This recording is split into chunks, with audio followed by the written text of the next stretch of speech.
sur le point de l'économie de ce 16 octobre 2019 sur Reflet d'Afrique Télévision. Afrique, à cause de la conjoncture, les pays du continent doivent redoubler de vigilance. À 2,6% en 2019 contre 2,5% en 2018, la croissance économique de l'Afrique est en tonne.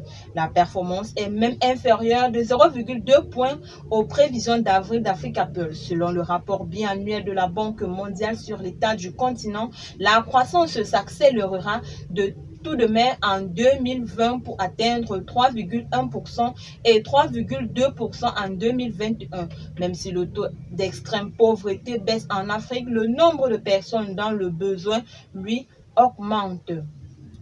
Cameroun, 110 milliards de francs CFA, c'est la somme que projette de lever le pays sur le marché de la BEAC au cours du 4e trimestre 2019.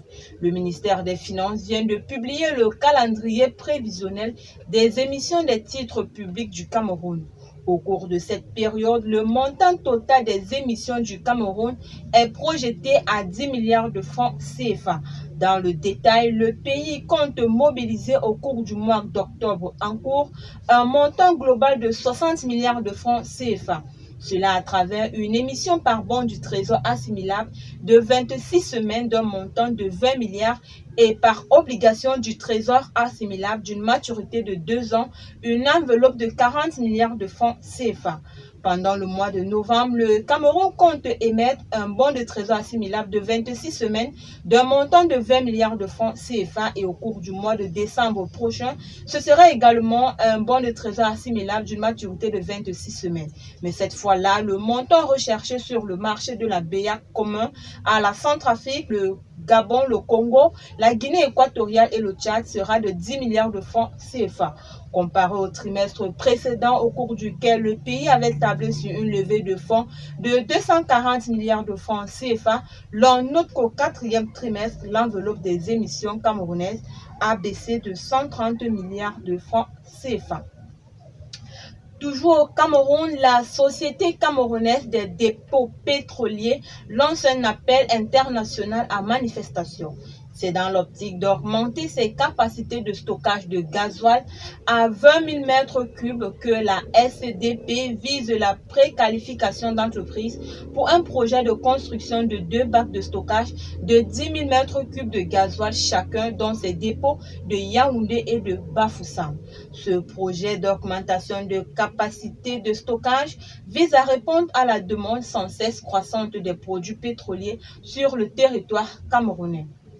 En rappel, l'approvisionnement du Cameroun en produits pétroliers raffinés a souvent été pénible à cause de la faiblesse de ses capacités de stockage, ce qui a souvent amené l'État et certains marketeurs à affréter un navire stockeur pour assurer leur approvisionnement. République démocratique du Congo, le pays fait recours aux bons de trésor pour financer son budget national. 150 milliards de francs CFA, c'est le montant que veut lever le pays au titre d'émission des bons du trésor. Une mesure qui visera à ressourcer l'État congolais auprès des privés afin de booster son système budgétaire. Le programme des émissions des bons du trésor prévoit l'émission de 4 bons du trésor en octobre 2019 pour un montant de 48 milliards de francs CFA contre 4 autres bons de trésor en novembre pour un montant de 36 milliards de francs CFA et 5 bons de trésor en décembre pour un montant total de 70 milliards de francs CFA. En décidant de relancer les bons du trésor et les obligations du trésor après 25 ans d'absence, le nouveau régime en place s'écarte de l'idée à recourir à l'endettement extérieur ou au financement monétaire par banque centrale.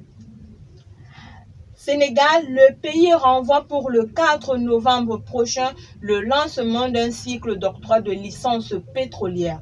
Le Sénégal qui doit lancer en coopération avec la Mauritanie l'un des plus grands projets gaziers d'Afrique subsaharienne attend démarrer la production de ces projets de pétrole entre 2022 et 2026. Le cycle comprendra 10 blocs en offshore et en onshore. La production s'appuiera sur une base d'1 milliard de barils.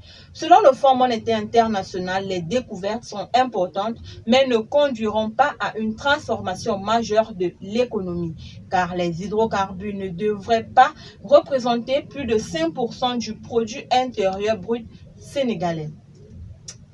Mesdames, Messieurs, c'est tout pour le point de l'économie de ce 16 octobre 2019. Retrouvons-nous demain pour une nouvelle sortie.